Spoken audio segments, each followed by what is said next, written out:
On the night of October 15, 2010, in Salem, Oregon, Lisa Arthur, a 30-year-old community nurse, returned to her modest apartment after a grueling shift in the pouring rain. The next morning, her ex-husband arrived to see their child and discovered the door ajar. He entered, shouting her name, but silence greeted him. Lisa was found lifeless in the bedroom, sheets tangled in chaos. Marks of a fierce fight scarred the walls. No robbery, no farewell message, just brutal force. Authorities gathered blood, fibers, and footprint evidence, yet no culprit emerged. An unusual DNA profile was identified, but it aligned with no records in Cody's. The district attorney cautioned that this might turn into an unsolved mystery. Emily's loved ones pleaded for resolution. Residents held vigils with flickering lights. Her son matured, convinced his mother was stolen by a phantom assailant. Then in 2020, Oregon initiated forensic genealogy testing. A fresh investigator followed that DNA trail and revealed startling links in a lineage chart. A suspect slowly materialized. Daniel Brooks, a well-known plumber in Salem. Once celebrated for bantering with locals, he now teetered on the brink of revelation. As officers discreetly retrieved a soda bottle and gum wrapper from his discard bin, reality began to unravel. DNA is infallible, and a secret concealed for over a decade finally started to fracture. Before we delve further into this gripping tale, don't forget to subscribe to the channel and smash that notification bell to never miss our latest true crime stories. And if you're enjoying this, drop a comment below telling us where you're watching from. It helps us connect with our amazing community and supports the channel tremendously. On the night of October 15, 2010, Salem, Oregon was enveloped in the damp chill of a Pacific Northwest autumn, with winds from the Cascades rushing through hushed avenues, depositing slick layers of rain on eaves, foliage, and pavements. The Willow Creek neighborhood appeared to have slipped into an early repose, with sparse townhouses emitting warm glows inside a compact two-bedroom unit. Lisa Arthur, 30, had just wrapped up an exhausting shift at the local clinic. A lone parent to a 3-year-old boy, her days were hectic and at times daunting, but she always wore a warm grin. Neighbors frequently spotted her toting her son to the corner market. That evening, nobody knew what transpired once Lisa shut her door, preserving only the facade of a typical rainy night. The following day, Jason Mitchell, Emily's ex-husband, showed up as scheduled to spend time with their son. He rapped on the door repeatedly, receiving no reply. He twisted the knob and found it unlatched. A wave of unease quickened his pulse as he crossed the threshold. The entryway lamp remained lit, a jacket slung haphazardly over the armchair, and the atmosphere dense with oppressive quiet. Jason bellowed Emily's name urgently, anticipating an answer, but only the patter of rain on a window pane responded. He approached the bedroom and pushed the door to a sight that paralyzed him. Lisa lay inert on the mattress, form askew, complexion ashen, gaze partially ajar as though frozen in a last gasp of terror. The linens were rumpled, a blanket on the ground, and evidence of resistance evident in the gouges and appended objects. Contusions marred her throat and limbs, indisputable proof of a savage assault. Close by on the nightstand, a toppled mug had spilled tea across the fabric. In the adjacent tiny chamber, her 3-year-old son slumbered peacefully, oblivious that his mother's warmth was lost eternally. In alarm, Jason dialed 911, his tone quivering, phrases fracturing amid cries. Moments later, Salem Police Department cruisers arrived, their crimson and azure beacons pulsing over the subdued lane, attracting the wary stares of residents peeking through parted blinds. Uniformed personnel promptly secured the perimeter, cordoning it off and barring access. They summoned the Marion County Forensic Squad and commenced cataloging boot impressions in the mud outdoors. An unsecured entrance, no indications of burglary, but all signs directed to intimate aggression. A lead investigator stooped over the remains, murmuring to a partner. This was unequivocally homicide, not mishap or self-harm. For Salem, a tranquil town cradled in Oregon's valleys where folks knew one another from the bakery or temple, a vicious slaying in a suburban enclave was inconceivable. The wail of alarms reverberated along the narrow path, disrupting the customary serenity, indicating that the boundary between security and peril had shattered in one drizzly evening. As crimson and azure beacons continued to strobe on the damp earth, the Marion County forensics vehicle arrived before Lisa Arthur's humble residence.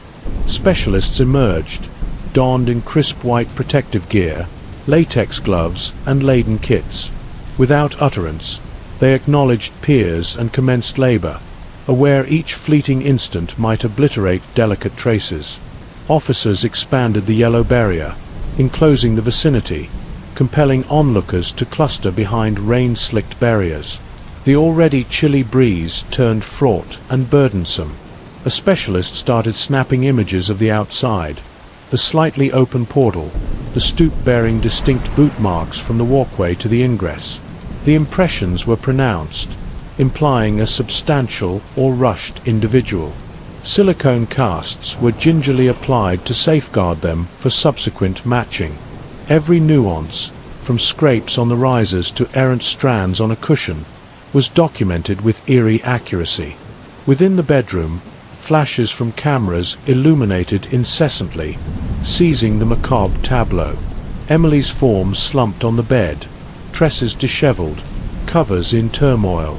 The displaced blanket was flagged with a yellow marker beside a shattered mug with tea soaking the linens. Technicians gathered porcelain shards, depositing them in a transparent plastic pouch tagged Evidence 14. Another employed sanitized forceps to retrieve dark filaments, enclosing them in a tan envelope with a signature and timestamp. On the bedroom knob, they detected a minuscule crimson blood smear, swiftly swabbed for examination. Each maneuver was mutually supervised to guarantee no blunders. Meanwhile, a separate crew inspected the lounge and kitchen, beaming torches into every nook. Their preliminary assessment: no evidence of breached access, doors and panes intact, no absent valuables. This bolstered the notion that the perpetrator was acquainted with Lisa or admitted willingly. Outdoors, residents shivered in the relentless drizzle, murmuring fretfully. A lady cradling her youngster, eyes brimming, remarked, "We've never witnessed anything like this in Salem." An elder gentleman shook his head, tone strained. "She was so compassionate. Why her?" Dread proliferated swiftly, not merely on the little lane, but throughout the serene town. Every whisper, every peak bore apprehension. If this befell Emily, it could befall anyone. As dawn broke, regional press converged. A Salem Statesman Journal correspondent positioned a camera opposite the site, optics sweeping to the barricaded dwelling, crimson and azure lights persisting. By 9 a.m., the initial banner surfaced digitally. Salem woman discovered deceased in residence. Scant particulars were disclosed, but the caption alone rattled Oregon. Telephones at the precinct buzzed ceaselessly with queries, gossip, and veiled alarm. Indoors, the forensics crew toiled in utter hush, amassing nearly 30 specimens. Blood, filaments, textiles, boot marks, even lesions on the victim's form photographed for scrutiny. Each was enumerated, sealed, autographed, and registered. Upon departure, the front portal was secured, the abode formerly a crime locale. Willow Creek, once vibrant with kids' mirth and occasional vehicles, now rested in uncanny stillness, interrupted solely by the rain drumming on leaves and the dazed gazes of bystanders. For Salem, nestled tranquilly in Oregon's valleys, that morn signified the erosion of the unassailable security all had once relied upon. At the Oregon State Crime Lab in Portland, the afternoon of October 16, 2010, proceeded in a dense, somber ambience. When the transport bearing Lisa Arthur's remains halted at the morgue's entry, A frigid draft swept the extended corridor, bearing a stifling melancholy. Specialists in navy scrubs, rubber gloves, and visors accepted the steel gurney draped in a white cloth. All were mute, incapable of indifference to the spectacle of a 30-year-old parent slain in her sanctuary. Chief pathologist Dr. Thomas Riley personally oversaw the post-mortem. With more than 20 years in the facility and innumerable fatalities observed, he exhaled as he perused the concise dossier. Female, 30, located in bedroom, presumed homicide. Nothing readied one for such pointless demise. As the white fabric was raised, the chamber grew profoundly still. Lisa reposed beneath the fluorescent glare, her pallid dermis etched with a terminal visage of dread. Riley initially scrutinized externally. Distinct contusions encircled her throat, uneven curves indicating compression from a dull implement or firm clasp. Inflamed temple with a minor laceration suggested vigorous collision, perhaps from being thrust onto the mattress or impacting a rigid plane amid resistance. Minor abrasions on her forearms and wrists, in Riley's expertise, were protective injuries from attempting to escape. These particulars promptly eliminated self-destruction, which some tentatively pondered initially. No one could asphyxiate themselves fatally while incurring cranial injury and corporal bruises. The group then amassed fluid specimens, the victim's attire, and executed thorough assays. Initial outcomes astonished them, evident indicators of sexual violation. To Riley, this was not merely clinical proof, but a secondary affront, a violation of the departed. He documented meticulously, underscoring comprehensive DNA scrutiny. Specimens were conveyed to labeled containers. Case 102539, victim Hargrove Emily. They recognized a lone error could deem proof inadmissible in tribunal, so every deed was intentional, protocol exact. Hours subsequently, intricate tests disclosed a foreign DNA specimen within the victim's form, unmatched to her or any priorly omitted kin. This was a pivotal advancement. A third entity occupied that bedroom, depositing irrefutable biological traces. The formal account was composed that eve. Riley enumerated the demise cause: asphyxiation coupled with blunt trauma to the cranium. He appended that indications of resistance and defensive lesions confirmed Lisa battled fiercely for survival. Perspiration dotted his brow despite the chill space, each term inscribed like a charge against the yet concealed slayer. When the voluminous dossier was delivered to the chief investigator in Salem, the precinct's conference chamber grew weightier than ever. A youthful officer murmured, "We're confronting a ferocious predator who could strike anew if not halted promptly." On the display, crime locale and post-mortem images flickered. Throat contusions, temple swelling, limb scratches. No one broached self-harm or mishap anymore. All concurred Lisa Arthur was the casualty of a savage slaying with sexual assault components. The tidings disseminated rapidly. Regional press, which had vaguely reported the prior day, now employed murder probe instead of suspicious demise.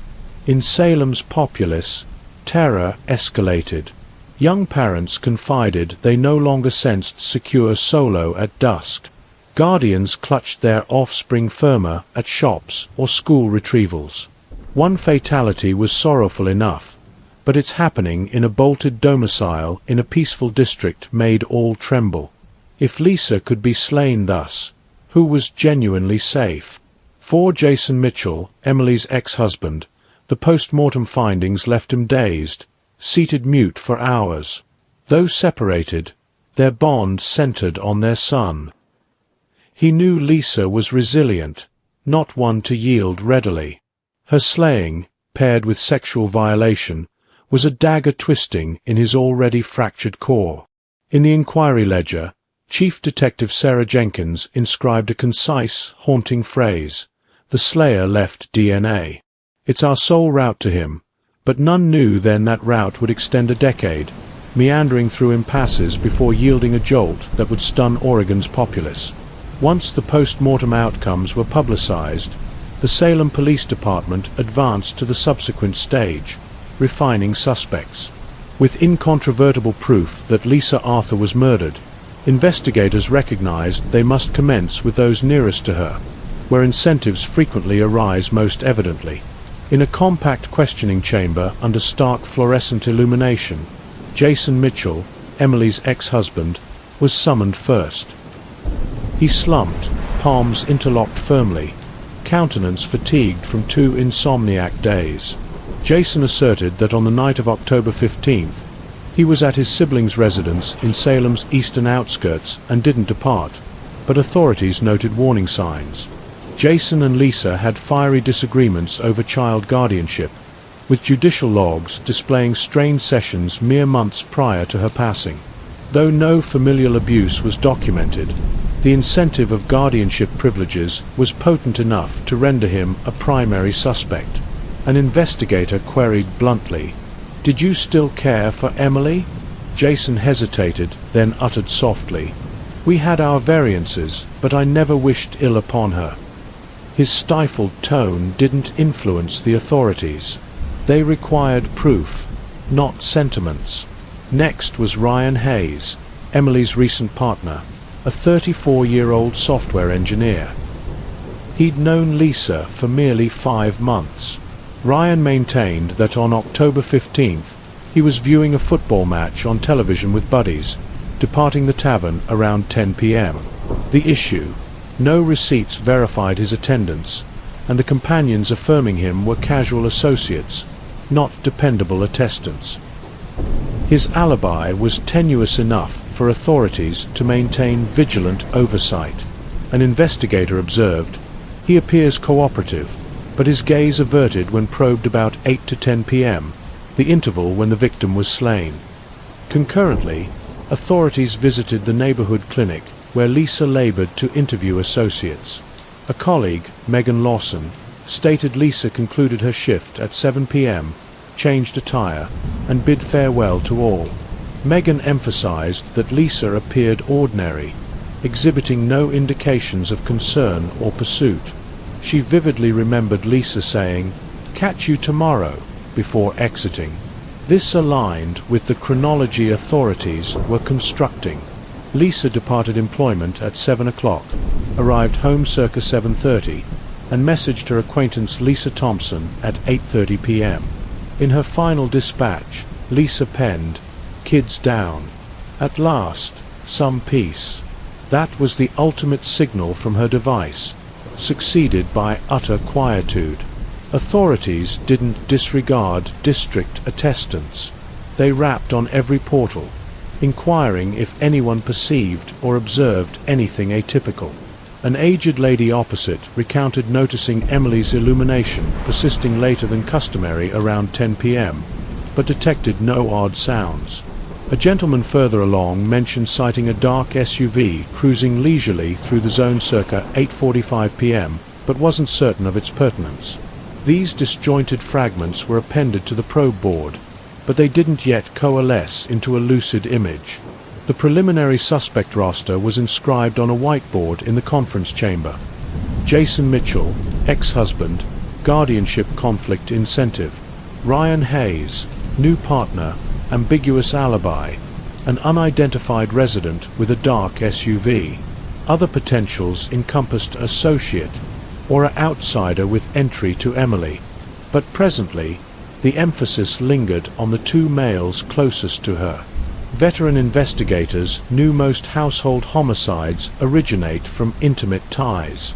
The verity might reside in Jason's and Ryan's declarations if excavated profoundly enough. So they resolved to contrast the DNA from Emily's form with specimens from both males. Both grudgingly consented to furnish samples. Outcomes would require days, but vowed to either absolve or fortify doubts. While awaiting, authorities constructed a more intricate chronology. They verified Lisa returned home promptly post-shift based on surveillance footage displaying her vehicle traversing a primary crossroads at 7:15 p.m. From then until 8:30 p.m. when she messaged her acquaintance, all appeared routine. A void surfaced from 8:40 to 10 p.m., a span where all information ceased. No communications, no transmissions, no residents hearing clamor. This implied the slayer infiltrated Emily's abode during that span, operated expeditiously and noiselessly. The investigative squad noted no indications of compelled ingress. The portal unbolted. This intimated Lisa voluntarily admitted the offender, or they possessed a key. This particular intensified suspicion on Jason and Ryan. Solely they were acquainted enough to be permitted into her domicile late at eve. By the conclusion of the initial week following Emily's demise, the entire precinct was under intense strain. Public conjecture expanded. Some opined Jason was the perpetrator due to familial discord. Others directed at Ryan as the final individual intimate with her. The press excavated every nuance, while Emily's kin could only beseech for the verity to surface soon. Chief Detective Sarah Jenkins affixed a crimson memo to the board. All trails lead back to two names. One of them is deceiving. In the hushed chamber, all gazes were riveted on the mute proof, anticipating responses from the laboratory. The DNA outcomes from the lab were still pending, but escalating community urgency compelled the Salem police to expand their probe. Detective Jenkins and her squad examined every civilian tip, every hearsay, every trifling detail. Within days, they honed in on a name cited by multiple residents, a wanderer frequently observed around Willow Creek, tall and disheveled, often scavenging bins or panhandling outside the adjacent convenience mart. Several reported sighting him near Emily's dwelling on the night of October 15th circa 9 p.m. This promptly rendered him the simplest mark to placate societal worry. Authorities swiftly located him. Samuel Sam Turner, 43, a vagrant with a history of vagrancy in Salem. Sam was escorted to the precinct in a tattered overcoat, his battered boots encrusted with muddy residue. He conceded traversing the vicinity that eve, but insisted he merely foraged refuse for recyclables to vend, never penetrating the residence.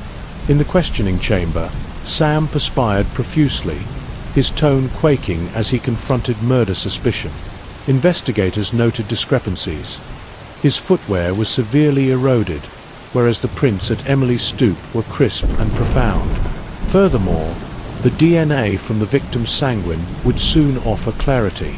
To be exhaustive, they amassed his tresses, blood, and saliva specimens. Sam was detained for 48 hours, and news of his custody disseminated rapidly. Residents exhaled in respite. Perhaps he's the culprit. The press alluded that a suspect was detained, but 4 days subsequently, the lab findings returned. Sam's DNA didn't correspond to the specimen from Emily's form. No proof linked him to the locale. The populace's preliminary alleviation morphed to disillusionment.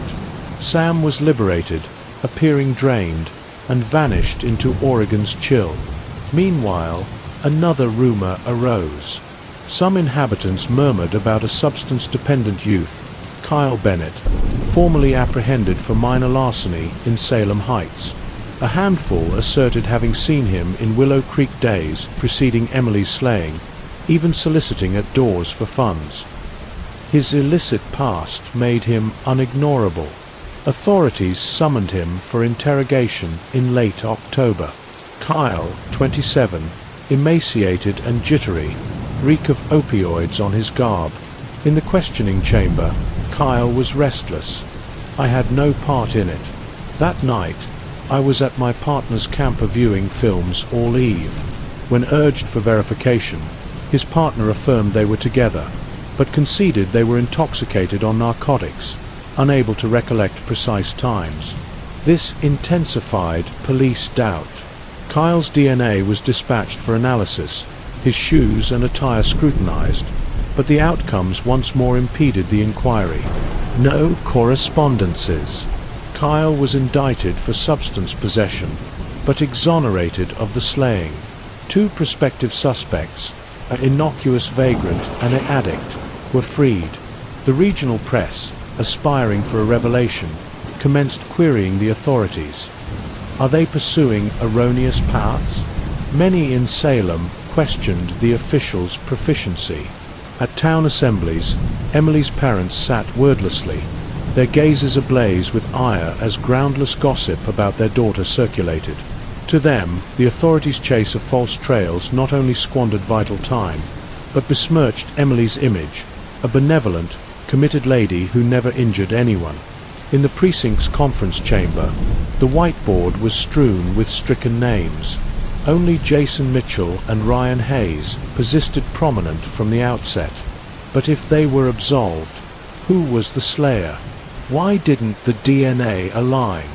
A youthful investigator muttered, "We're looping endlessly." Jenkins pounded the table. "No trail is futile, but we've strayed. We must revert to what's assured, the crime locale proof." As dusk descended and rain obscured the tracks on Willow Creek, the Lisa Arthur murder inquiry entered its third week in a mist of ambiguity. The slayer remained unbound. Salem's populace dwelled in perpetual dread, and sleuths sensed the precious hours evaporating. Erroneous leads merely elongated and chilled the route to verity.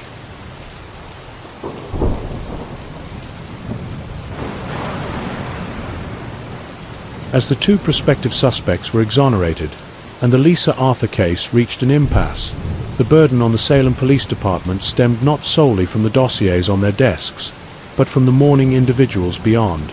Emily's parents, Harold and Evelyn Hargrove, dialed the precinct's tip line nearly daily for developments.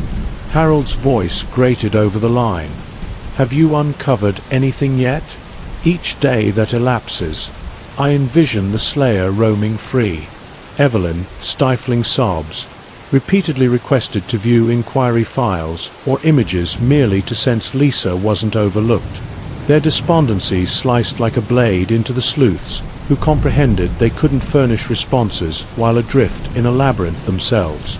The press, notably the Salem Statesman Journal, issued unyielding pieces. Initially succinct, "Salem woman found dead in home." The accounts evolved into extensive dissections after weeks sans resolutions, conversing with residents, specialists, even criminologists from Oregon State University. Captions proclaimed, "Who slew Lisa Arthur? Salem demands responses." Digital remarks inundated from locals and readers across Oregon, brimming with indignation, hearsay, and conjecture. The media unwittingly amplified the strain, transforming a personal calamity into a communal fixation. In Salem's populace, terror and sorrow interlaced. On a blustery Sunday twilight in late October, hundreds congregated outside First Presbyterian Church, a few blocks from Emily's residence, for a candlelight memorial. Twinkling candle flames shimmered in the autumn gusts, mirroring on sorrowful countenances. On the church stairs, a sizable portrait of Lisa stood adjacent to fresh bouquets and plush toys contributed by youngsters. Emily's closest companion, Lisa Thompson, grasped the microphone, tone wavering. Lisa wasn't merely a friend. She was a devoted parent, a co-worker, ever prepared to assist. We require justice for her, and we won't cease until the verity is unearthed. The assembly hushed momentarily, then intoned collectively, "Justice for Emily." The Vista broadcast on regional television, disseminating across Oregon from Portland to Eugene, but to Medford. Communities monitored the case intently. Social platforms spawned groups to exchange data, with some asserting to have observed something peculiar on October 15th, contacting authorities. The Salem Police Department, accustomed to managing minor thefts or road incidents, now confronted hundreds of daily calls and emails, predominantly rumors, but potentially harboring pivotal hints. To handle the data surge, authorities initiated a dedicated tip line for the Lisa Arthur case. Chief Detective Sarah Jenkins recited a media declaration on camera, her visage stern but eyes weary. "We implore anyone with information, regardless how minor, to contact the tip line." A seemingly insignificant detail could shatter this case. The tip line numeral was emphasized in periodicals, reiterated on local broadcasts, and affixed to communal notice boards throughout Salem. However, the deluge of news and societal opinion was both aspiration and encumbrance. Some callers vented apprehension. Others relayed false or erroneous data. Late at night, the tip line occasionally received calls with only labored breaths before disconnection. Yet the sleuths believed one call amid hundreds could contain the essential lead to pursue the slayer. The Hargroves, though depleted, declined to surrender. Harold and Evelyn participated in nearly every memorial, often addressing the assembly. "We know Lisa can't return, but we won't permit her slayer repose tranquilly." The depiction of the elderly duo quivering in the autumn wind, clasping Emily's portrait and demanding justice, became an emblem of tenacity. In the precinct's conference chamber, the whiteboard was plastered with memos, names, chronologies, and proof. Despite dozens of fresh leads from the tip line, none altered the case's course. A youthful officer sighed. "We're submerging in clamor. The verity is out there, interred in bogus tips."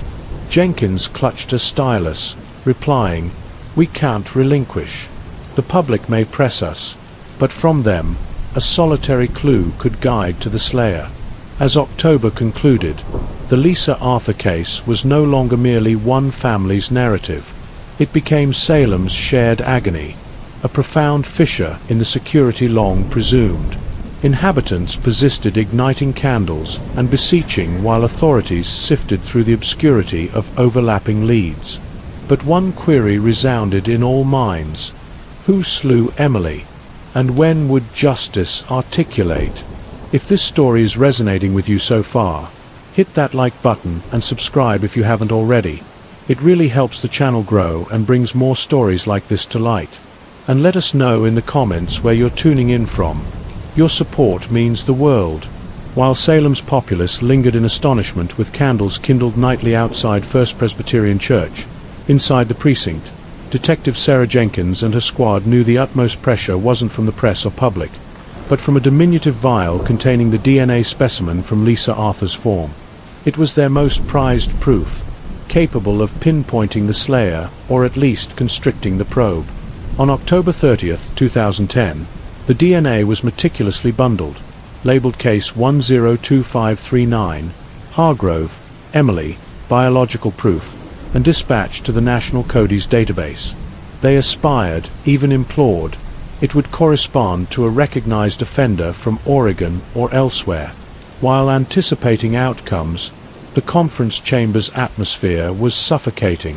Sleuths alternated gazing at the whiteboard crammed with particulars. Jason Mitchell, ex-husband, guardianship incentive. Ryan Hayes, new partner, vague alibi. Lesser names like Samuel Turner, the vagrant, or Kyle Bennett, the addict. But these were merely hypotheses. Only the Cody's outcomes could pierce the haze. When the lab's correspondents arrived, the squad assembled. Sarah unveiled the PDF, scanning the emphasized terms. No matches located. Those 4 terms struck like a mallet, demolishing fragile aspiration. No profile in the millions archived nationwide aligned with a specimen from Emily's form. The slayer had never been detained, left no imprint in the system, or was simply a spectre still roaming. A youthful officer exhaled in vexation. "We're back to inception." Sarah sealed the account, her tone resolute but eyes fatigued. "No, we still possess the DNA. It doesn't deceive. The system merely doesn't recognize him yet." Her words were more consoling than assured, but all knew the harsh verity. With 2010 technology, no alignment meant a cul-de-sac. In the ensuing assembly, the squad debated subsequent measures. Some proposed intensifying scrutiny on key suspects, Jason and Ryan, with additional oversight or questionings. Others advocated concentrating on the community, reassessing everyone who engaged with Lisa in her final month. But all recognized that sans a DNA alignment, every hypothesis was an infinite circuit. The press reported that Salem authorities found naught from scientific proof. Digital forums conjectured the slayer might be an out-of-state transient who absconded post-offense. These rumors intensified the Hargroves' despair. Harold repeatedly informed TV crews, "If there's DNA, why can't they apprehend him? I don't comprehend." But in 2010, forensic genealogy, tracing suspects via kin DNA, wasn't prevalent, only gaining momentum after the 2018 Golden State Killer case. For Salem in 2010, everything pivoted on Cody's. No alignment meant no advancement. Though disheartened, Jenkins insisted on conserving the DNA specimen under ideal conditions. Aspiring future tech would illuminate. "Don't overlook," she informed the squad. "Biological proof can endure decades.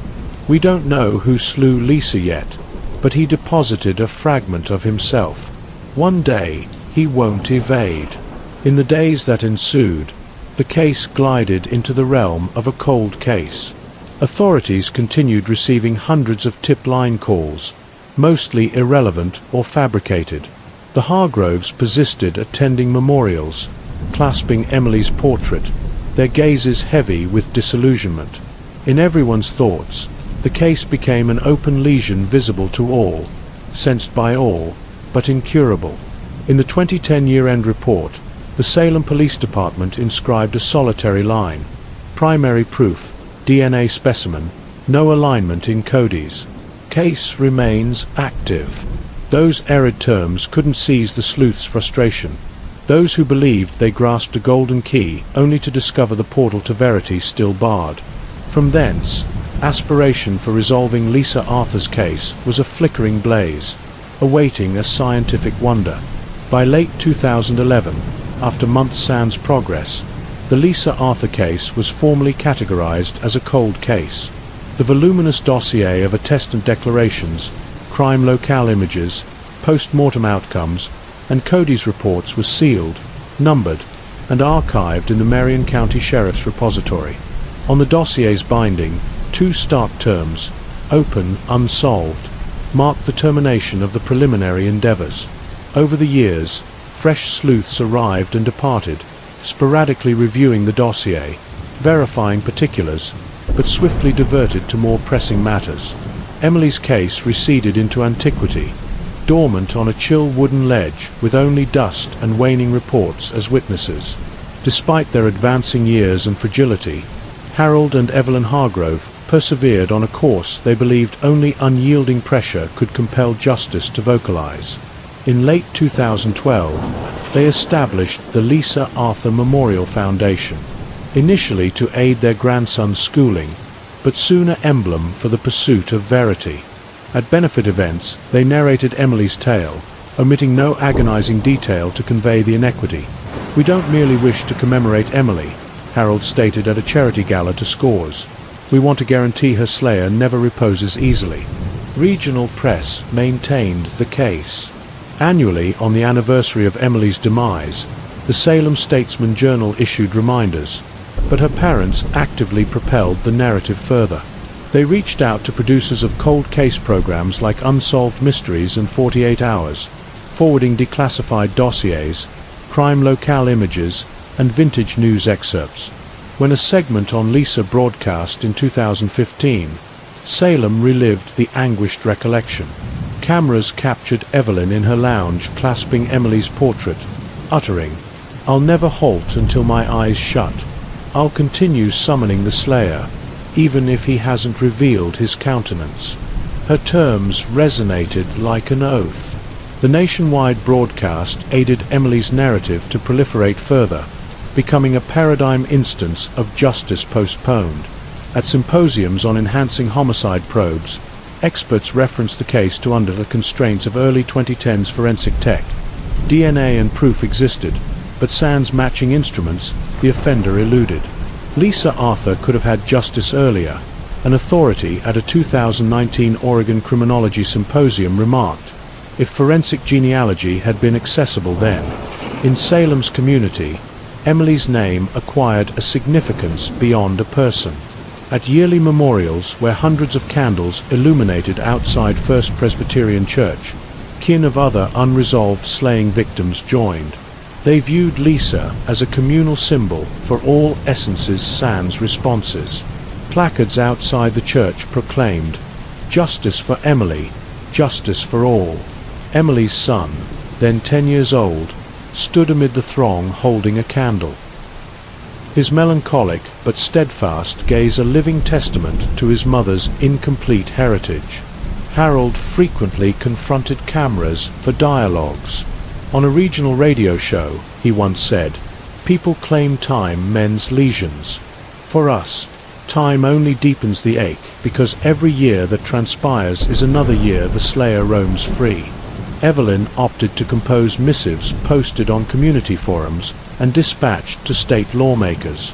In a 2020 missive, she inscribed, "Oregon cannot permit cases like my daughter's to fade into obscurity. If novel tech exists, we must employ it now. Every day deferred is a day justice accumulates dust." Their tenacity occasionally irked officials but couldn't be disregarded. The Marion County Sheriff's Office conceded that pressure from the Hargroves and the populace kept the case from oblivion. Yet in those protracted years, the slayer's name was never uttered. Lisa Arthur endured only through her beaming portrait, the painful recollections of those remaining, and italicized terms in news pieces. Justice delayed for her kin. Justice wasn't an abstract notion. It was the stark verity. A name, a face, and a penalty for the one who demolished their daughter's existence. They vowed to persist rapping until the portal of justice unlatched. In early 2020, as numerous Oregon victims' kin lost faith in justice after decades of anticipation, a declaration from the Oregon State Crime Lab in Portland ignited a fresh trajectory. The lab formally embraced forensic genealogy, a technique to trace suspects via familial DNA, validated effective post the 2018 Golden State Killer case. Oregon became one of the states dedicated to utilizing it for cold cases. The tidings swiftly reached the Marion County Sheriff's Office, where Lisa Arthur's dossier had languished dormant in a cold repository for nearly a decade. Detective Sarah Jenkins, lately reassigned to helm cold cases, instantly recalled the memo she penned in 2010. The slayer left DNA. Don't overlook. Over the years, she'd observed Emily's case diminish into shadows despite the Hargroves' unremitting battle. Now, with forensic genealogy, a novel chance surfaced. At an internal gathering in early April 2020, Jenkins positioned the voluminous dossier on the table, regarded her squad, and said, "We're reviving Emily. The proof persists. Technology has evolved. It's time to attempt." Forthwith, the DNA specimen from Emily's form in 2010 was recovered from the Oregon State Crime Lab's archive. The frozen glass vial, recurrently confirmed as stable, was reprocessed with advanced methodologies, permitting far more intricate gene sequencing than assays a decade prior. Specialists in sterile chambers attired in white robes, masks, and gloves painstakingly unsealed the vial, extracting each valuable droplet. To them, it wasn't merely a DNA specimen. It was the sole key remaining to illuminate a slayer after 10 years of concealment. Once the gene sequence was triumphantly analyzed, the data was uploaded to public genealogy repositories where millions of Americans had willingly submitted DNA for ancestry exploration. The objective wasn't to locate the suspect instantly, but to pinpoint near or remote kin with partial alignments, constructing a lineage tree to retrace to the most probable offender. It was a months-long procedure necessitating patience and refined analysis. For Jenkins, it was the initial beam of light in years of gloom. Concurrently, Jenkins spent evenings rereading Emily's entire dossier. Jason Mitchell's declarations, voids in Ryan Hayes' alibi, resident reports, discarded theories. The Crimson Ink memos from years ago had dimmed, but the message endured. No compelled ingress, signifying the slayer was admitted by Emily. The largest unresolved query persisted. Who was he and how did he gain entry? Sans suspicion, Jenkins believed the DNA would guide to the response. News of forensic genealogy reached the Hargroves. In a confidential session at their residence, Jenkins informed Harold and Evelyn. We forwarded Emily's DNA for testing with a novel method. This time, we have genuine aspiration. Harold gripped his spouse's hand, eyes moistening. We've awaited 10 years to hear this. Though they knew the process could consume months, even a year, the Hargroves sensed a spark of aspiration they thought long forfeited. In Salem, word of forensic genealogy proliferated rapidly. The Salem Statesman-Journal issued an article titled, "New DNA Tech May Unlock Hargrove Murder Case," shared hundreds of times on social platforms. Locals hummed with discourse. Some were sanguine, believing the tech would terminate the lingering ordeal. Others were dubious, opining it was too tardy, that the slayer might have departed the state or perished. Still, all gazes reverted to Emily's case after nearly a decade beneath time's dust. In her compact office, Jenkins pinned a fresh memo to the whiteboard. 2020, Forensic Genealogy. Our final opportunity. She knew she bore not just a legal obligation, but the confidence of an exhausted kin. She also knew Oregon's archives contained hundreds of other cold cases. But somehow Emily's had become a symbol, the case the state observed to demonstrate novel tech could reinstate justice.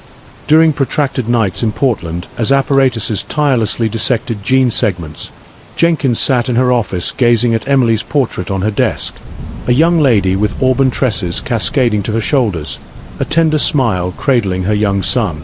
"We never forgot you," she whispered.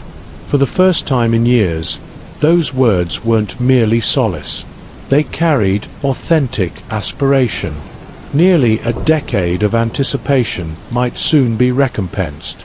When Lisa Arthur's DNA data was triumphantly sequenced and uploaded to public genealogy repositories like GeneMatch and Ancestry DNA, the forensic squad in Portland and Detective Jenkins observed anxiously. This wasn't a singular alignment like Cody's, but a colossal enigma where a lone gene fragment could lead to a lineage tree spanning eras.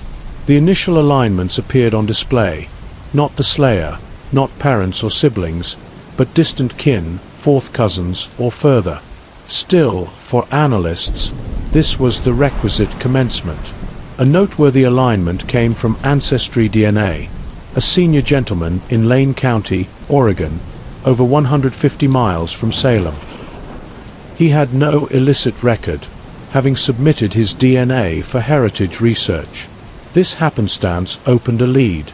The slayer likely shared ancestry with him.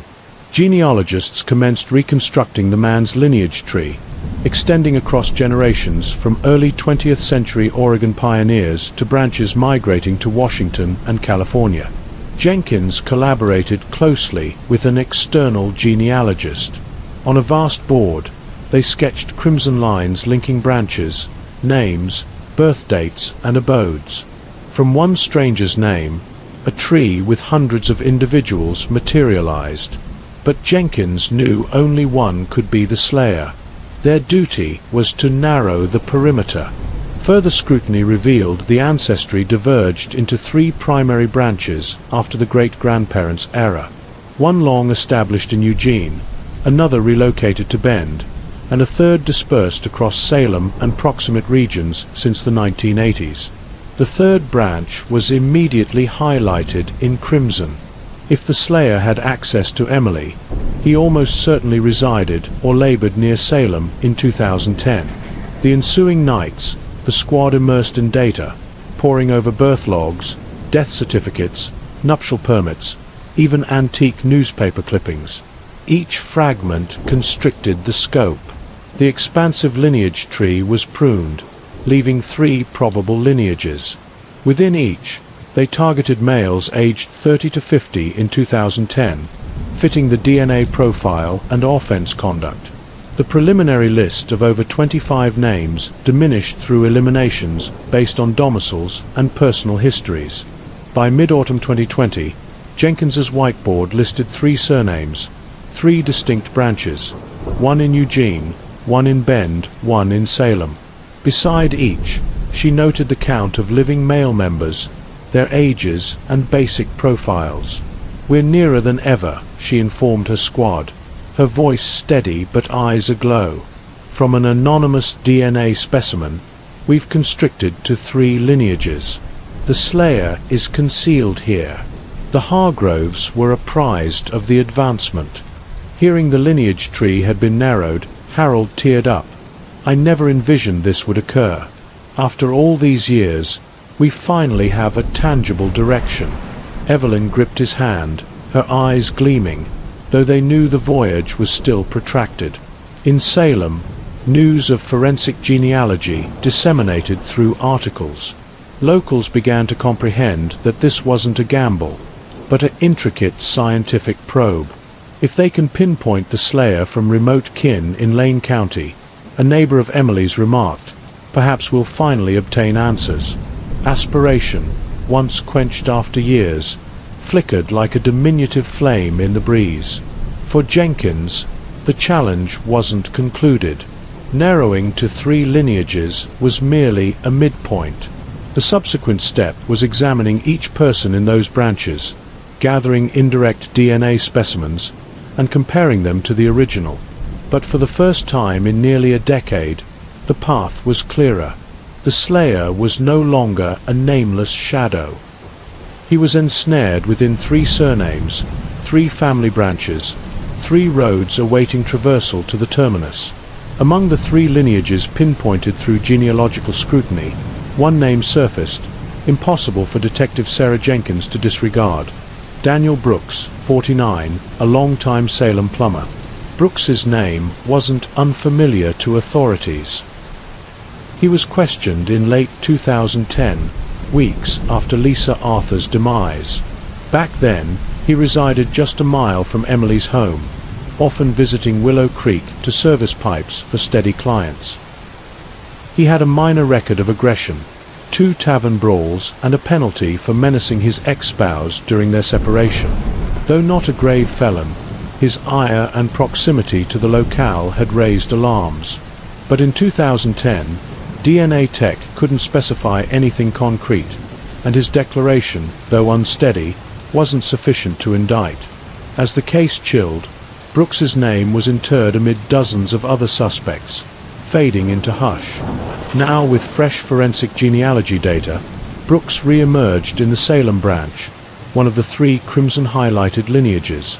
Cross-referencing vintage records with the lineage tree, Jenkins was astounded. Daniel Brooks was a remote relative of the Lane County man in Ancestry DNA. Statistical likelihood displayed a blood tie too robust to dismiss. "We've circled back," Jenkins informed her squad, pointing to Brooks's name in crimson on the whiteboard. "But this time, DNA favors us." Vintage notes from Brooks's 2010 questioning were reopened. He'd asserted he was at his workshop late on October 15th mending a leak, but the client he cited confirmed the service was on October 13th, not 15th. The date inconsistency could be a recollection lapse, but to sleuths, it was a fissure too large to overlook.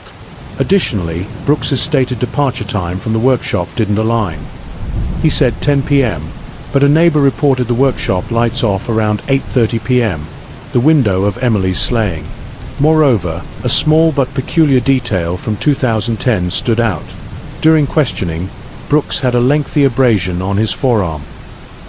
He claimed it was from scraping against a pipe fitting, but no client verified a service that eve. When requested for a DNA specimen, he consented only to fingerprints and a declaration. Back then, authorities lacked legal basis to compel a DNA specimen, and as the case stalled, This detail was buried in hundreds of pages. Jenkins now sat with the yellowed documents, leafing through each sheet. Details once fragmented in 2010, now connected like enigma pieces. Brooks isn't just in the suspicion perimeter, she said firmly in a gathering. He's the epicenter. To reinforce the case, Jenkins ordered a review of all Brooks-related data: financial logs, employment history, routines. Investigators discovered that in 2010, Brooks routinely visited Willow Creek to repair plumbing for 4 households, one just doors from Emily's. He'd even been offered tea at one home, meaning Lisa might have encountered or seen him sufficiently to open her door sans suspicion if he rapped late. When internal murmurs leaked that a vintage suspect was being re-examined, the Hargroves felt both aspiration and trepidation. Harold recalled, "I heard Brooks's name in 2010, but then nothing more. If it's truly him, we've lived 10 years with our daughter's slayer free in our community." Anger blended with disquiet propelled the kin to urge authorities to act promptly. Jenkins knew that while the pieces directed to Brooks, she needed conclusive proof, a direct DNA alignment. The unknown DNA from Emily's form was impeccably preserved, but to indict Brooks, it had to match his current DNA. The dilemma was that Brooks could refuse to provide a specimen, so authorities needed a legal means to collect it indirectly. A scheme was formulated: shadow Brooks, awaiting him to discard a personal item, a soda bottle, gum, or coffee mug, for DNA. A covert oversight squad was assembled, tracking him from workshop to residence. On rainy nights in 2020 Salem, with precipitation accumulating on vehicle panes, investigators endured patiently for Brooks to err. Meanwhile, Jenkins couldn't shake her fixation. She repeatedly reviewed 2010 crime locale images, cross-referencing Brooks's vintage declarations, hunting for inconsistencies. She believed the DNA would soon unmask him, but prepared for every contingency, knowing after all these years that justice never arrived easily. On the whiteboard, amid stricken names, only 2 bold crimson letters remained: Brooks. The slayer was no longer a vague shadow in a sprawling lineage tree. He had a name, a face, and a past that could no longer remain concealed. In the concluding days of autumn 2020, Salem was cloaked in heavy rain, but within the modest town, a covert surveillance endeavor unfolded with steely patience. Detective Sarah Jenkins and her squad had pinpointed Daniel Brooks as the chief suspect, and now they required one thing: a direct DNA alignment. The plan appeared straightforward, but demanded precise accuracy, as Brooks was oblivious he was under examination. Instead of hastening for a search mandate, authorities deployed an oversight squad to trail him day and night, waiting for instances when he discarded personal items bearing DNA. A nondescript van stationed opposite Brooks's workshop, housing 2 undercover officers with optics and a portable camera. Whenever Brooks departed home, another vehicle followed at a secure distance, rotating to evade notice. On drizzly eves, when vehicle panes misted, sleuths persevered, knowing a solitary soda bottle, gum wrapper, or teacup could seal the case that had persisted for 10 years. The first week, Brooks was vigilant, moving only between residence, workshop, and a proximate store, seldom lingering. But in the second week, a minor chance arose. Brooks sat in his workshop with acquaintances, sipping soda and chewing gum. After the assembly, he stepped outdoors, tossing a soda bottle and gum wrapper into a discard bin by the door. As soon as he drove away, an officer disguised as a maintenance worker approached, retrieving the entire discard sack. Each bottle and wrapper was sealed, numbered, and sent to the Portland lab. While awaiting outcomes, tension gripped the squad. Jenkins knew a non-alignment would collapse everything, forcing them back to zero. But an alignment would be the decisive proof to extract Lisa Arthur's case from the cold case shadows. Sleepless eves followed, with Jenkins constantly checking her device for lab updates. Then one early November morning, The call arrived. The specialist's voice resounded. Results are in. DNA from Daniel Brooks's soda bottle and gum wrapper matches 100% with the DNA found on Lisa Arthur's body in 2010. In that instant, Jenkins closed her eyes, hands quaking, overwhelmed by relief and a tempest of emotions. The proof they'd awaited for nearly a decade was lucid and irrefutable. That afternoon, an urgent assembly convened at the Marion County Sheriff's Office. The whiteboard, cluttered with memos, was cleared, leaving only DNA alignment. Brooks. Sleuths sat around the table, hushed by the proof's weight. A seasoned officer whispered, "He's been free all these years, right amid us." Jenkins nodded, resolute. "Not anymore. We've secured him." The news wasn't yet public, but the Hargroves were privately notified. Hearing DNA alignment, Harold and Evelyn collapsed in their lounge. Evelyn, sobbing, clutched her face. "Emily, my child, we finally have a name." Harold gripped his spouse's hand, whispering, "We didn't wait futilely." For them, this wasn't just a revelation. It was illumination after a 10-year ordeal. However, Jenkins knew the DNA was merely the commencement for a protracted legal contest. To ensure a conviction endured in tribunal, she needed corroborating proof, attestant declarations, a chronology, and overlooked traces from the 2010 dossier. Once Brooks was detained, his defense squad would dissect the DNA collection process.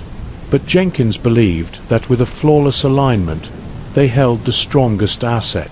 Salem's populace, unaware of this revelation, continued kindling candles monthly. If they knew authorities had identified the slayer using tech unavailable in 2010, they might realize justice, though postponed, could return. In her quiet office, Jenkins gazed at Emily's portrait on her desk, whispering, "We heard you, and this time he won't escape." That eve, as rain fell silently on Salem's roofs, inside the precinct all eyes focused on one aim, preparing the detention warrant for Daniel Brooks. The man DNA had designated, the one who claimed Lisa Arthur's life. The absolute DNA alignment was a pivotal shift, but to transform scientific outcomes into legal action, Salem authorities needed the next step, a detention warrant. Detective Sarah Jenkins and her squad presented the updated dossier to the Marion County District Attorney's Office. On Chief Prosecutor Robert Klein's desk lay a substantial stack of documents: 2010 crime locale images, forensic accounts, the Cody's analysis from that year, and most vitally, the 2020 DNA comparison displaying a 100% alignment between the specimen from Emily's form and Daniel Brooks's discarded items. Klein perused each line, occasionally glancing at Jenkins. "We have a genuine opportunity. This isn't mere suspicion anymore. It's direct proof." 4 hours, they refined the application to the tribunal, ensuring every detail of the process was clearly documented to withstand any defense challenges.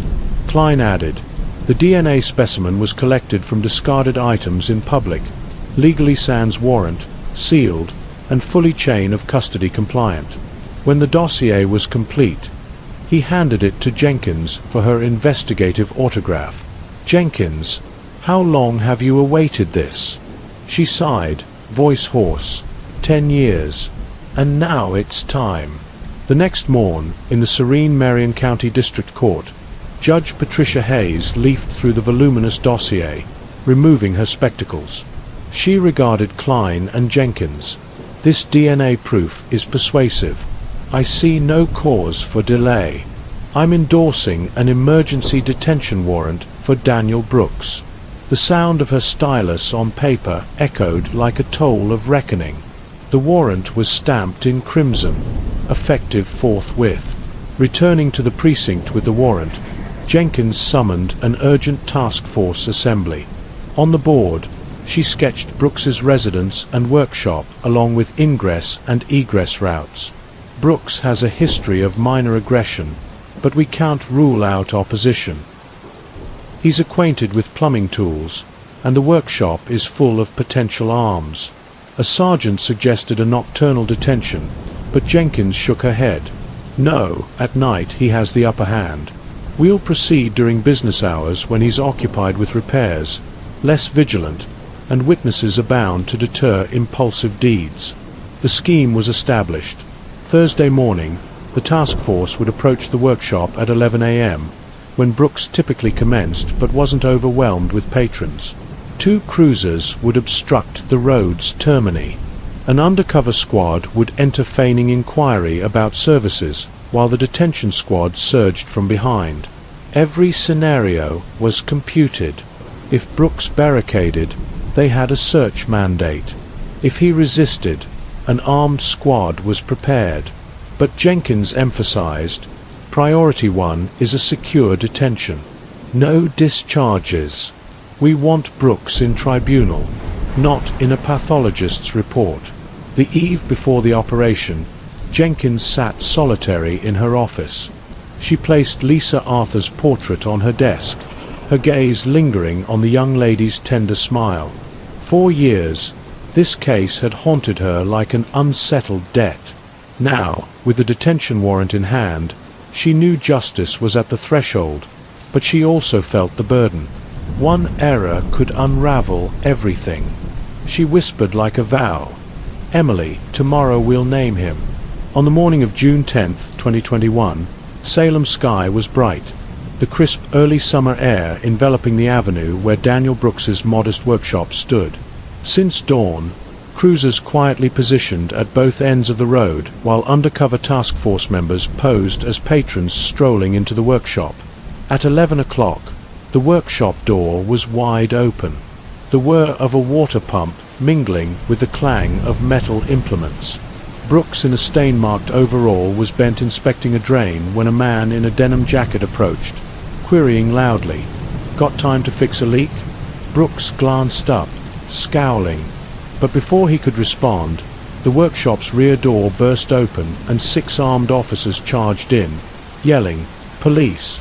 Daniel Brooks, you're under arrest for the murder of Lisa Arthur."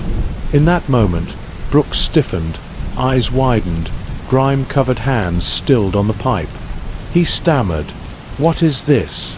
A error? I didn't do anything." An officer swiftly manacled his wrists behind him as Jenkins stepped forward, reciting the warrant aloud, term by term. Brooks's face blanched, and he attempted to protest, tone quavering, "I just repair pipes. You've got the wrong person." His words reverberated through the workshop amid the odor of rust and the hum of an idle tool. Police alarms wailed outdoors, attracting residents and passers-by. Inquisitive onlookers amassed, eyes wide as Brooks was led out in his stained overall, wrists bound. A middle-aged lady gasped, "My goodness, he's serviced homes in this town for over a decade. How could he?" A gentleman nearby shook his head, stunned. "I brought my sink issues to him countless times. Unbelievable." Shock proliferated like wildfire as Brooks was a recognizable figure, an ordinary man in Salem's compact community. By midday, the news detonated across Oregon's media. The Salem Statesman-Journal's front page blared, "Arrest in 2010 cold case, slaying of Lisa Arthur." Regional TV disrupted regular scheduling for live coverage from the locale. Images of Brooks, head lowered, being guided to a cruiser aired on every twilight transmission. News outlets from Portland, Eugene, and Bend reported unanimously, stressing that after a decade, novel DNA tech had cracked one of Oregon's most haunting slayings. At a media conference, Jenkins stood firmly beside Prosecutor Klein. "DNA doesn't deceive," she proclaimed to scores of microphones. We aligned the specimen from the 2010 crime locale to Daniel Brooks's personal items. The outcomes are a perfect alignment. This is a decisive revelation, and today we detained the suspect. Her words resounded with conclusiveness, marking the instant justice began reverting to Lisa Arthur. The community's responses were varied. Some exhaled in relief, believing the decade-long ordeal had an answer. Others couldn't fathom it. Social platforms erupted with remarks. He seemed so amicable. I knew him. Countered by, "Don't forget Emily. She's the casualty. DNA proved it." Heated debates flared, but all gazes turned to the impending trial. The Hargroves, upon learning of the detention, were inundated with mixed sentiments. Harold Thierry informed TV cameras, "We waited 10 years for this instant. Though a protracted path lies ahead in tribunal, at least now we know justice is advancing." Evelyn clutched Emily's portrait, voice choked. "My daughter will never return, but at least the slayer's name has been illuminated." In the quiet workshop after the detention, rust stains lingered on the floor, half-repaired fixtures abandoned, but no one cared about services anymore. All eyes were on the Marion County Courthouse, where Daniel Brooks's destiny would be determined. For Salem, June 10th, 2021 wasn't just a detention day. It was the day a decade-old cold case ignited anew, shaking the community and becoming Oregon's focal point. In a compact questioning chamber at the Salem Police Department, harsh fluorescent light glared down on a steel table, reflecting off Daniel Brooks's strained face, still in his stain-marked overall. His hands were lightly bound to the seat. Across from him sat Detective Jenkins and another officer, a thick dossier open before them. As the camera commenced recording, Jenkins spoke. "Mr. Brooks, you're under arrest for the suspected slaying of Lisa Arthur on the night of October 15th, 2010. Do you have anything to declare?" Brooks looked up, tone sharp. "I didn't do it. You've got the wrong person. I never harmed anyone." For the initial hours, he refuted everything. Every query about that eve drew. "I was at the workshop," or "I don't recollect," or "I'm not implicated."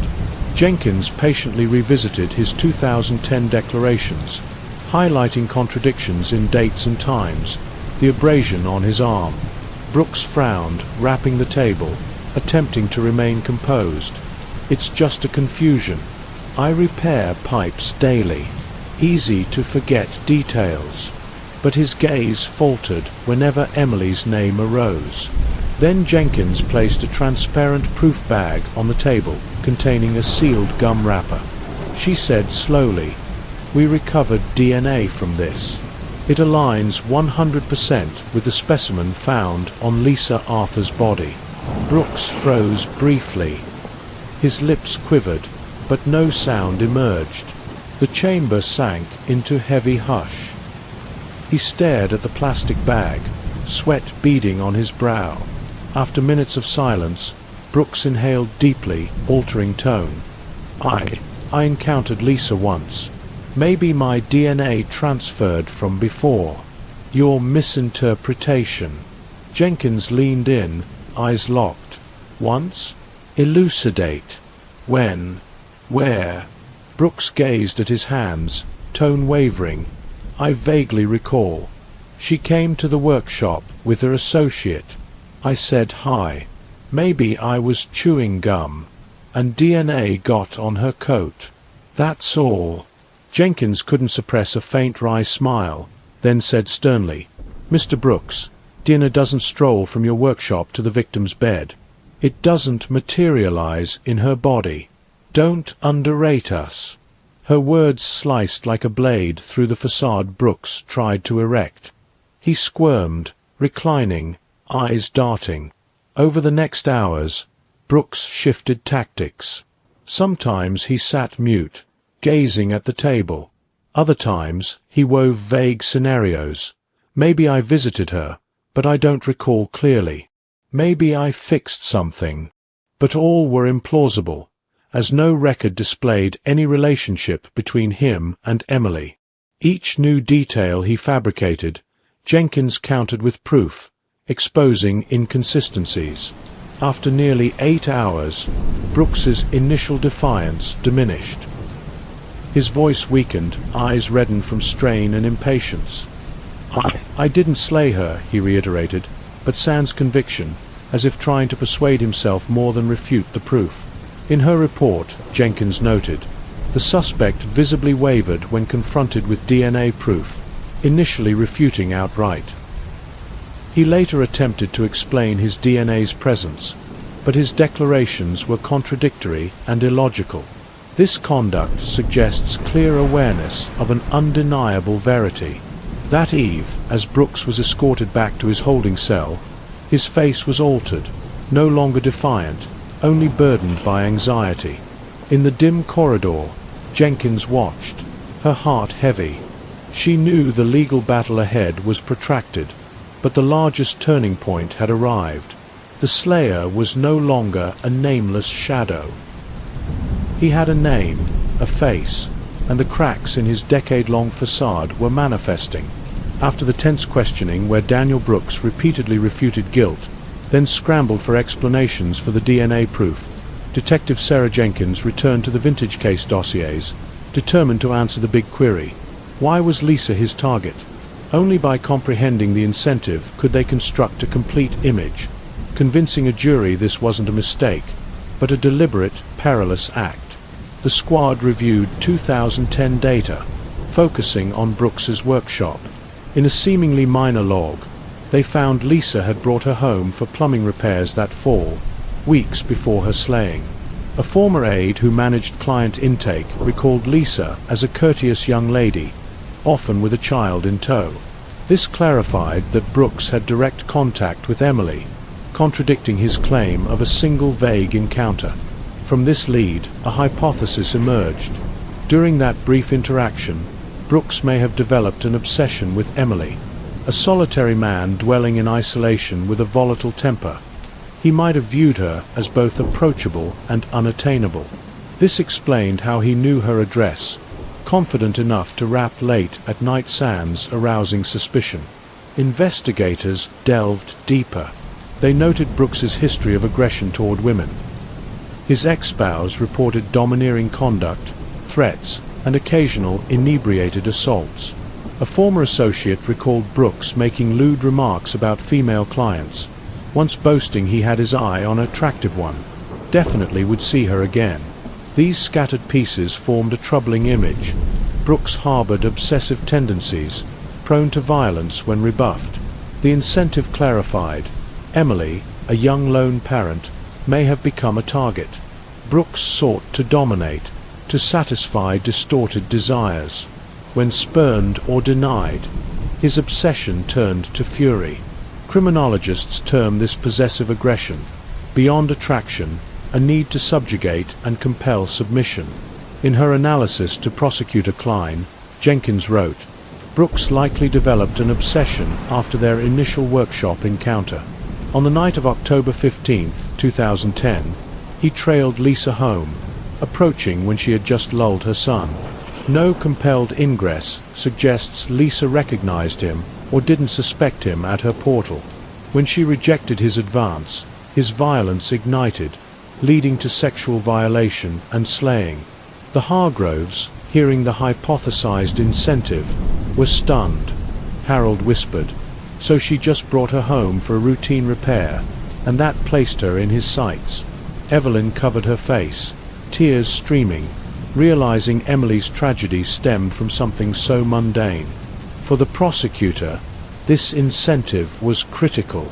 Klein stressed, in tribunal, DNA is the science, but incentive is the narrative that makes a jury comprehend why. We must demonstrate Brooks wasn't randomly suspected. He had a past chance and reason to target Emily. The squad sought more attestants. Anyone who heard Brooks mention Lisa or saw him near her residence. A resident recalled sighting a man in a navy overall, like a plumber's uniform, near Emily's pathway in late September 2010, but no one deemed it alarming then. This was added to the dossier as supporting proof. Salem's community, as news of the incentive leaked, was both enraged and chilled. Experts in the press noted the case exposed the dark side of fleeting interactions in small communities. A glance or greeting could become a deadly obsession in a disturbed mind. This is a paradigm case of justice delayed, an editorial wrote. because an obsession claimed a life in 2010, but only a decade later did we name the perpetrator. For Jenkins, the incentive wasn't just for the jury, but to answer Emily's son, now 13.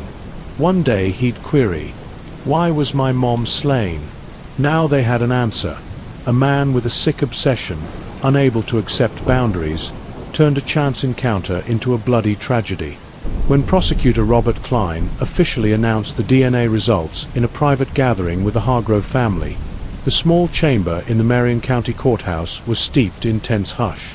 Harold and Evelyn sat across from him, their aged hands clasped tightly, eyes quivering with anticipation. Klein set the dossier on the table, his voice calm but resolute. The DNA specimen from the 2010 crime locale aligns perfectly with Daniel Brooks's DNA. There is no doubt he is the one who slew Emily. Those words cut like a blade, reopening old lesions while unlocking the final portal to verity. Harold burst into tears, his choked sobs echoing in the quiet chamber. Evelyn dabbed her eyes with a tissue, her voice breaking. "I've waited 10 years just to hear those 3 words. No more doubt." Emily's son, now 13, was present. Until now, he only vaguely knew his mother was murdered, never told who did it. Hearing Daniel Brooks, his face flickered with confusion, then sank into silence. After the gathering, he softly asked his grandmother, "Who is he? Have I ever met him?" The innocent, painful query overwhelmed Evelyn, who hugged her grandson tightly, whispering, "You don't need to know him. What matters is we now know who did it, and he'll never harm anyone again." The family's emotions were a blend of relief and pain. Relief because justice was no longer a vague promise. It had a name, a face, proof, but the pain deepened knowing the slayer wasn't a stranger. He dwelled among them, shook hands with neighbors, repaired homes for acquaintances. Harold said bitterly, "For 10 years, we passed his workshop countless times, never knowing the murderer was right there. It's chilling to contemplate." For the boy, the verity was like a shard of shattered glass piercing his heart. He sat in his bedroom gazing at a photo of his smiling mother holding him as a toddler. "Now I know who took my mom from me," he wrote in his journal, "but I still don't understand why. Mom didn't do anything wrong." Those inscribed words, secretly read by Evelyn, made her sob, encapsulating a loss no comfort could erase. That evening, the family kindled candles before Emily's photo in their lounge. The flickering light illuminated their weary but determined faces. Harold placed a hand on his grandson's shoulder, saying softly, "Your mom's name has been honored in justice, but we still have a long road ahead." In that moment, they felt their hearts freed from uncertainty, yet weighed by the stark truth. The slayer existed, and he'd been far too close in their daily lives. In Salem's community, as news of the DNA alignment spread, neighbors visited the Hargroves. An elderly lady from across the avenue said through tears, "I still remember the night Lisa was slain, blue and red lights flashing on the rain. Now, at least we know who committed the crime." But for the family, the verity wasn't so simple. It brought answers, but reopened scars thought healed. Late at night, Evelyn sat alone by the window, watching rain fall on the porch, thinking of her daughter. "Emily," she whispered, "I promised I'd never give up. Now I've kept my word. But I wish you were here to see." Tears rolled down her cheeks, mingling with the endless pain of a mother who finally knew the truth but could never hold her daughter again. After the Hargroves absorbed the bitter verity that Daniel Brooks slew Emily, the next step in the journey for justice was preparing for trial. Marion County Prosecutor Robert Klein and his squad began assembling every piece to build a solid case. Their meeting table was stacked with documents: the 2010 post-mortem report, Brooks's contradictory initial declarations, a chronology of the victim's movements that eve, resident testimony about a man in an overall near Emily's home, and above all, the DNA results. "Proof that doesn't deceive," Klein said firmly.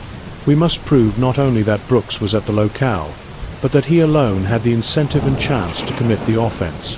However, The defense didn't idle. Brooks's court-designated attorney, seasoned in major cases, targeted the case's newest element, forensic genealogy. In their first gathering, he declared, "We challenge the legality of using DNA data from genealogy sites. My client never consented to his DNA being in a public repository. This is a privacy infringement." The contention set the stage for a contentious trial, impacting not just Emily's case, but the future of hundreds of cold cases across the U.S. In the weeks that followed, legal debates erupted. The prosecution argued the DNA was legally amassed from Brooks's discarded items, a soda bottle, a gum wrapper, and using genealogy repositories was as legitimate as tracing phone logs or financial data. "There's nothing private about what he left in the discard," Klein emphasized, "and there's nothing illicit about comparing that DNA to data voluntarily submitted to genealogy repositories." The defense countered with broader concepts: genetic privacy, consent of ancestry DNA and GED-match users, and the risk of setting a precedent for data misuse. "If you permit this today," the attorney said, "tomorrow any of us could be traced through a distant relative's DNA submitted for ancestry research. This is a perilous slope." Jenkins, aiding the prosecution, felt the pressure. She knew if the tribunal accepted the defense's argument, the DNA proof, the case's cornerstone, could be discarded. But she believed justice would align with science. In a strategy assembly, she said, "The query isn't whether this tech is legal. It's whether we'll let a murderer roam free just because the tech outpaces current law." Beyond DNA, the prosecution bolstered peripheral proof. The chronology was precise. Lisa left work at 7 p.m., messaged a friend at 8:30, then went silent. During that window, Brooks's workshop lights were off, and his claim of working on a repair didn't align with client logs. A resident confirmed sighting a man in a plumber's overall near Emily's pathway in late September. Supporting the theory, Brooks stalked her before acting. His questioning contradictions, refuting involvement, then admitting encountering Lisa once, would be shown to the jury to prove his wavering dishonesty. Meanwhile, Brooks remained in county detention awaiting trial. Oregon's media updated constantly, covering legal progress, and the public debate was forensic genealogy, a double-edged sword. Some editorials endorsed it, saying it brought justice to forgotten casualties. Others cautioned of privacy risks. Emily's narrative thus transcended Salem, becoming a statewide topic. The Hargroves, amid the legal storm, cared only about one thing: getting the case to trial so Brooks faced his deeds. Harold told the media, "Privacy matters, but justice for my daughter matters more. We don't want a slayer roaming free over a legal loophole." His words moved many Oregonians, fueling support for forensic genealogy. As the preliminary hearing neared, Klein compiled all proof into a thick dossier labeled State of Oregon versus Daniel Brooks. He knew he wasn't just battling for Emily, but for a novel investigative method that could open or close the door for hundreds of cold cases.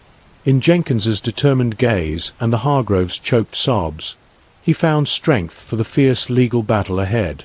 In April 2022, the Marion County Courthouse in Salem became Oregon's focal point. From early morn, dozens of reporters with cameras and microphones crowded outside, broadcasting live. Locals lined the damp stone steps, vying for courtroom seats. The courthouse bulletin read, "State of Oregon versus Daniel Brooks. Homicide trial." The name haunting for over a decade was now formally in the defendant's chair.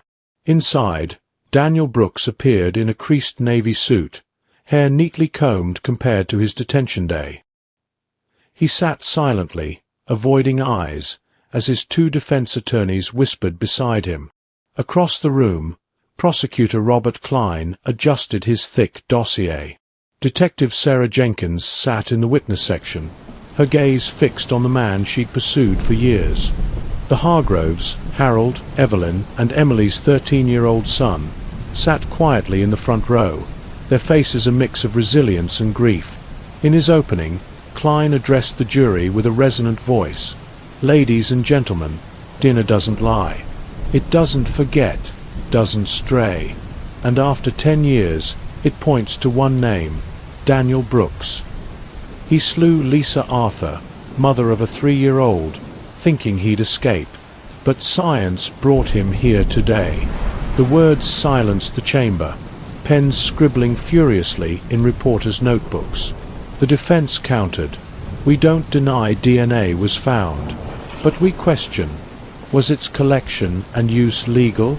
Does forensic genealogy violate citizens' privacy? This is a dangerous precedent."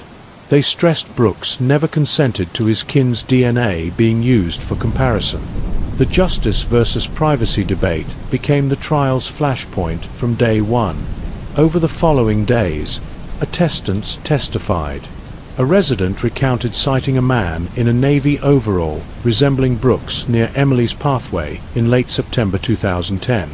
A former associate described Brooks's lewd remarks about female clients at the workshop. These weren't absolute proof, but painted a man with obsessive tendencies toward women. The trial's core was the DNA expert.